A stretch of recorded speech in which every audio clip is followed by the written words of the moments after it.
তো hello guys, আসসালামু আলাইকুম। This is night traveller. চলে এসেছি আজকেও আবার একটা নতুন ব্লগ নিয়ে। আজকের ব্লগটা একটু বেশি ইন্টারেস্টিং হতে চলেছে, কারণ আজকে আমরা বাংলাদেশের সবথেকে বড় যে দিঘিটা রয়েছে সেটি আজকে আমরা এক্সপ্লোর করব। সবথেকে বড় বলার কারণ হচ্ছে এই দিঘিটার প্রস্থ প্রায় 375 মিটার এবং এই দিঘিটার যে দৈর্ঘ্যটা সেটা প্রায় 1 কিলোমিটারের থেকেও বেশি। ভাবা যায় 1 কিলোমিটার, তার থেকেও বেশি। আর এই দিঘির সবথেকে যেই বিষয়টা ইন্টারেস্টিং সেটা হচ্ছে এই দিঘিটা মাত্র 15 দিনে খনন করেছে। মাত্র 15 দিন, ভাবা যায় মাত্র 15 দিনে 1 কিলোমিটারের থেকেও বড় একটা দিঘি খনন করা হয়েছে। এবং এর আরও একটা বিষয় জানলে তো অবাক হবে, সেটি হচ্ছে এই দিঘিটা খনন করে যে গভীরতাটা, সেই গভীরতাটা 10 মিটার বা প্রায় 30 ফুট গভীরতা একটা দিঘি 1 কিলোমিটারের থেকেও বড়, যেটা হেঁটে ভ্রমণ করতে প্রায় ঘন্টাখানিক লাগে, সেটা মাত্র 15 দিনে তৈরি করা হচ্ছে। এবং এই দিঘির পিছনে 250 বছরের একটা ইতিহাস লুকানো আছে।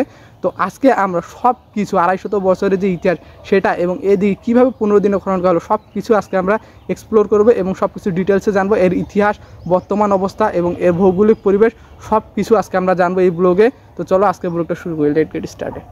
এখন আমি রয়েছি রামসাগরের ভিতরে এবং এটা যেটা আশেপাশে পরিবেশ দেখা যাচ্ছে এটা হচ্ছে রামসাগরের ভিতরের পরিবেশ। তো আমার পিছনে যেটা রয়েছে এটা হচ্ছে রামসাগরের পুকুর। তো আমরা পুকুরটা বা দিঘিটার কাছে যাব, যে এখন সম্পূর্ণ দিঘিটা এক্সপ্লোর করব। তো চলো যাই দিঘিটা ঘুরে আসি। আর আমার পিছনে যেটা রয়েছে, আমার পিছনে রয়েছে মেন গেট। তো মেন গেটে ওদিক দিয়ে যেতে হবে। তো চলো রামসাগরের পুকুরটা থেকে ঘুরে আসি।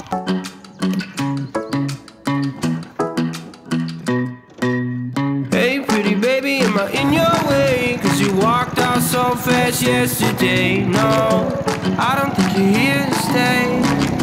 No, I don't think you're here to stay. So tell me what you want, tell me how you want it, tell me all the reasons that you're running away. I don't think you're here to stay. No, I don't think you're here to stay. No, no, no. I just wanna be with you. I just wanna be with you. Yeah, I just wanna be with you. Yeah, I just wanna be with you.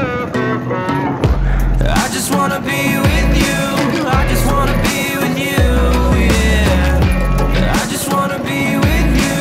Yeah, I just wanna be with you. I just wanna dance all night, forget my problems, I might go insane. I don't really give a damn what they say. And now you know it. Hey little lady said you feel the same, but I তো একটা বিষয় না বললেই নয়, এখানে ভিতরে প্রবেশ করতে একটা এন্ট্রি ফি রয়েছে, খুব একটা বেশি না, 20 টাকা। আপনি যদি সিঙ্গেল থাকেন সেক্ষেত্রে আপনার কাছে 20 টাকা চার্জ করবে। আর যদি আমার মতো আপনি এরকম বাইক নিয়ে আসেন, দেন বাইক নিয়ে আসলে সেক্ষেত্রে 40 টাকা চার্জ করবে। তো ইনারা একটু বেশি যেতে পারে, আমরা দাম দর করে টিকিটটা আর কি ক্রয় করবেন। এখানে ভিতরে প্রবেশ ফি হচ্ছে 20 টাকা আর কি।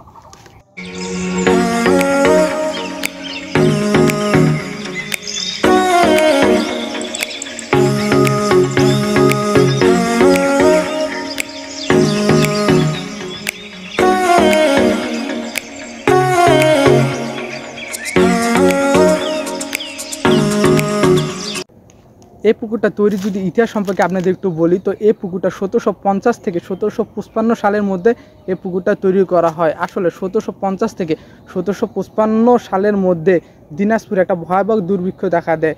তখন সেই দুর্ভিক্ষে এই দিনাজপুরের জমিদার ছিল রাজা রামনাথ এবং তিনি ছিল রাজা প্রাণনাথের পুত্র। তো রামনাথ তিনি দেখলেন দিনাজপুর অনেক বড় একটা দুর্ভিক্ষ দেখা দিচ্ছে এবং সবাই এই দুর্ভিক্ষে মারা যাচ্ছে। আর এই দুর্ভিক্ষটা মেনলি ছিল পানির অভাবে, দিনাজপুরে কোথাও পানি পাওয়া যাচ্ছিল না। পরবর্তীতে তিনি সিদ্ধান্ত নেন যে তিনি একটা পুকুর খনন করবেন বা একটা দিঘি খনন করবেন। সেই সুবাদে তিনি এই রামসাগর পুকুরটা খনন করেন। এই পুকুরটা খনন করার সবথেকে ইন্টারেস্টিং বিষয় হচ্ছে তিনি প্রায় 15 লক্ষ শ্রমিককে কাজে লাগায়। তিনি মাত্র 15 দিনে এই 1 কিলোমিটার বিশাল এই সম্পূর্ণ পুকুরটা তিনি খনন করেন। এবং এই পুকুরের যে গভীরতাটা সেটা হচ্ছে প্রায় 30 ফুট, অর্থাৎ আমার মতো মানুষ যদি 5 জন দাঁড়ায় তো 5 জন এই পুকুরটা নিচে তুলে যাবে, এরকম গভীরতা পুকুর মাত্র 15 দিয়ে খনন করা হয়। এবং এই পুকুরটা খনন করার শেষে আসে মেন বিপত্তিটা কী হচ্ছে, এই পুকুর থেকে পানি উঠতো না।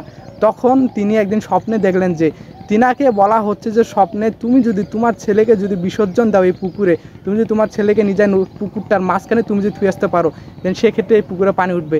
পরবর্তীতে তিনি তার ছেলেকে সম্পূর্ণ বিষয়টি জানান।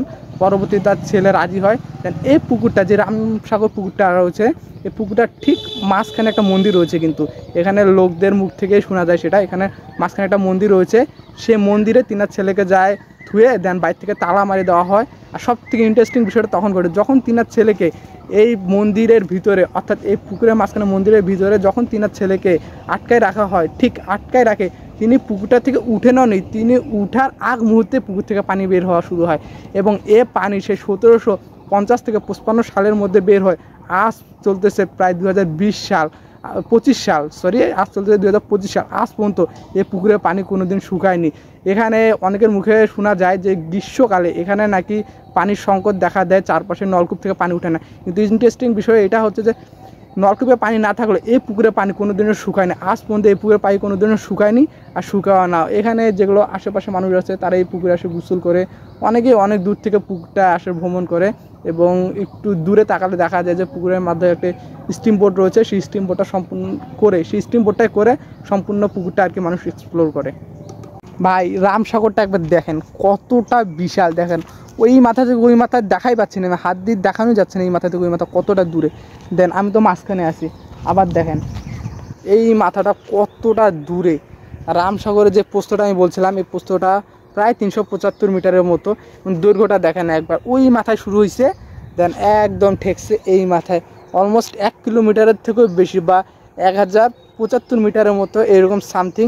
আর এই ঠিক আমি যে মাঝখানে রয়েছি, ঠিক এই মাঝখানে ঠিক মাঝখানের মধ্যে মন্দিরটা রয়েছে, যে মন্দিরে রাজা রামনাথের ছেলেকে ভিতরে ঢুকাই দিয়ে আসা হয়, দেন তারপরে এখানে হ্রদে পানি উঠা আর কি শুরু হয়। ইতিহাস সেটাই বলে আর কি, এখানে এভাবে পানি উঠা শুরু হয়েছে। আর এখানের চতুর্দিকে ঘিরে রাস্তা রয়েছে, যে রাস্তাগুলো দিয়ে আর কি হাঁটাহাঁটি করা যায় এবং এখানে আপনারা যদি আসেন সেক্ষেত্রে আপনাদের অটোয় করে বা ভ্যানে করে এই চতুর্দিকে রাস্তাগুলো দিয়ে ঘেরায় আপনাদের আর কি পরিবেশটা ফিল করাবে। আর সামনে দেখার মতো তেমন পাহাড় রয়েছে। আর আমার ঠিক সামনে যেখানে সূর্য আর কি অস্তভাব, যেখানে সূর্য ডুববে, ঠিক সেই জায়গায় রয়েছে চিড়িয়াখানাটা। আর সব কিছু আসলে ওখানেই রয়েছে, সেখানে চিড়িয়াখানা, সেখানে মসজিদ, দেন সব কিছু ওখানেই রয়েছে। আর ঠিক এ পাশে রয়েছে মেইন গেটটা আর কি, এক্সিট গেট বা এন্ট্রি গেট যেটাই বলেন, এটা রয়েছে এই পাশে। তো চলুন সামনের দিকটা একটু দেখি, এক্সপ্লোর করি সামনে আরও কী কী আছে। রামসাগরের সবথেকে বেশি ইন্টারেস্টিং যে বিষয়টা আমাকে লাগে সেটা হচ্ছে এখানে পানি কোনোদিনও শুকায় না। বিগত বছরে, এর আগের বছরে তীব্র একটা খরা গেছিলো, এমনকি নদীর পানি পর্যন্ত শুকায় গেছিলো যে খরার মধ্যে, তবু এখানে পানি শুকায়নি। এটা একটা ইন্টারেস্টিং একটা বিষয়।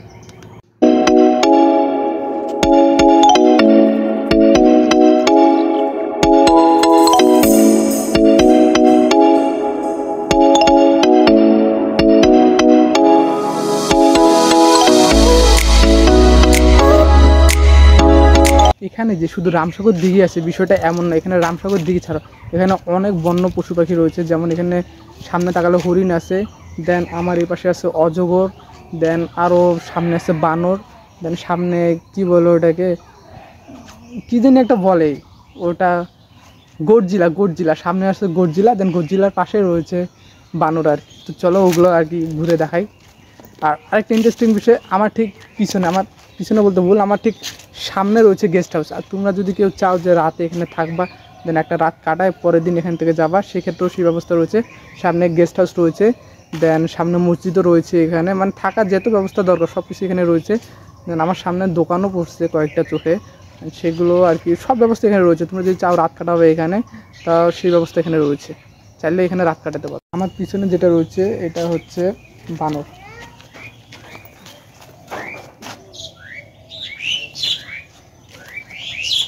তারপরে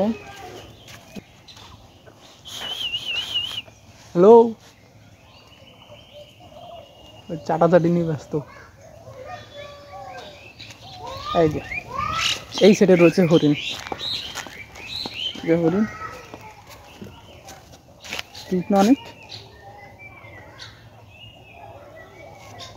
তো এটা সম্পূর্ণটা হরিণ। আর এই পাশে রয়েছে সবথেকে ইন্টারেস্টিং জিনিসটা, সেটা হচ্ছে অজগর। তো মালটা শুয়ে আছে, দেখি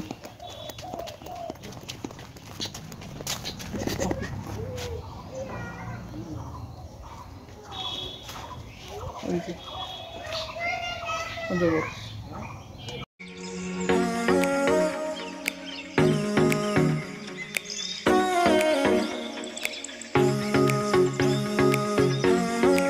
গেস্ট হাউসে রাত্রি যাপন করার মেন গেট, এদিক দিয়ে আর কি মেনলি গেস্ট হাউসে ঢুকে।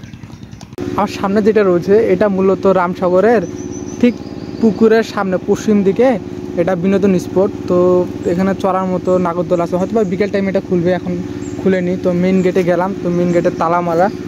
তো এখানে দেখার মতো তেমন হাতি আছে এইরকম আর কি, বিভিন্ন ধরনের স্ট্যাচু তৈরি করা আছে, দোলনা। আর ওই সামনে আমার ঠিক সোজাসুজি ওখানে কিছু দোকান রয়েছে।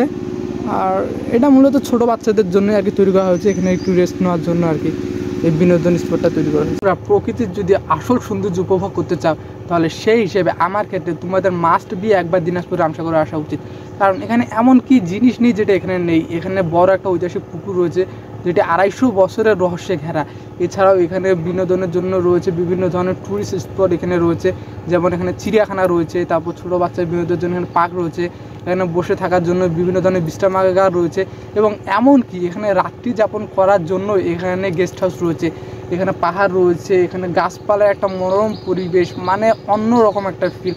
মানে জীবনে একবার হলো রামসাগর আসে, সম্পূর্ণ রামসাগরটা এক্সপ্লোর করা উচিত। রামসাগরের সবথেকে বেশি ইন্টারেস্টিং যে বিষয়টা আমাকে লাগে সেটা হচ্ছে এখানে পানি কোনোদিনও শুকায় না। বিগত বছরে, এর আগের বছরে তীব্র একটা খরা গেছিলো, এমনকি নদীর পানি পর্যন্ত শুকায় গেছিলো যে খরার মধ্যে, তবু এখানে পানি শুকায়নি। এটা একটা ইন্টারেস্টিং একটা বিষয়। আসলে আমি দিনাজপুরে থাকি, রামসাগরটা আমার বাসার পাশে। আমার বাসার পাশে হওয়া সত্ত্বেও আসলে আমি এর আগে কোনোদিন, আজকে যেভাবে এক্সপ্লোর করলাম সম্পূর্ণ রামসাগরটা আর আপনাদের সামনে যেভাবে তুলে ধরলাম, আমি এভাবে এর আগে নিজেও কোনোদিন এক্সপ্লোর করিনি, আজকেই ফার্স্ট এভাবে আমি এক্সপ্লোর করছি সম্পূর্ণ রামসাগরটা। আমার কাছে তো অস্থির লাগছে, প্রায় দেখতাম মাশাআল্লাহ অনেক সুন্দর। তো রামসাগরটা আপনারা যদি দেখেন, আমার বিশ্বাস যে আপনাদেরও আর কি পরিবেশটা দেখলে আপনাদেরও রামসাগর পরিবেশটা অনেক ভালো লাগবে। এবার বলি রামসাগর আসবেন কীভাবে। রামসাগর দিনাজপুর থেকে অলমোস্ট 8 কিলোমিটার দূরে, এটি তাজপুর গ্রামে অবস্থিত। আপনি যদি ট্রেনে আসেন, সেক্ষেত্রে ঢাকা থেকে যদি আপনি ট্রেনে আসেন, সেক্ষেত্রে দিনাজপুর স্টেশনে আপনাকে নামতে হবে। দেন স্টেশন থেকে অলমোস্ট 50 থেকে 60 টাকা ভাড়া নিব অটো করে আসতে হবে। আর আপনি যে বাসে আসেন সেক্ষেত্রে টার্মিনাল থেকে আসতে হবে, এক্ষেত্রে বাসের ভাড়া একটু বেশি লাগতে পারে। টার্মিনাল থেকে আসতে হয়তো বা 100 টাকা একটা ভাড়া নিবে। এটি দিনাজপুরের দক্ষিণ দিকে এটি অবস্থিত। আপনাদের সবাইকে আমন্ত্রণ থাকবে যে আপনারা আসবেন, আসে সম্পূর্ণ রামসাগরটা এক্সপ্লোর করবেন, এখানে ইতিহাসটা আরও একটু ভালোভাবে বিস্তারিত জানবেন। এবং এখানে যে মনোমুগ্ধকর যে পরিবেশটা, আমার পিছনে পরিবেশটা দেখলে বুঝতে পারবেন এখানে পরিবেশটা কত সুন্দর আর কি। এখানে পরিবেশটা একটা শীতল হাওয়া আসে, দেন এখানে সব কিছুই আছে দেখার মতো। তো এখানে আসবেন, সম্পূর্ণ জায়গাটা একবার এক্সপ্লোর করবেন এবং দিনাজপুরটা সম্পূর্ণ ঘুরবেন। তো এই পর্যন্ত আজকে ব্লগটা, দেখা হবে নেক্সট অন্য কোনো ব্লগে। ততক্ষণ ভালো থাকবেন, সুস্থ থাকবেন, আল্লাহ হাফেজ।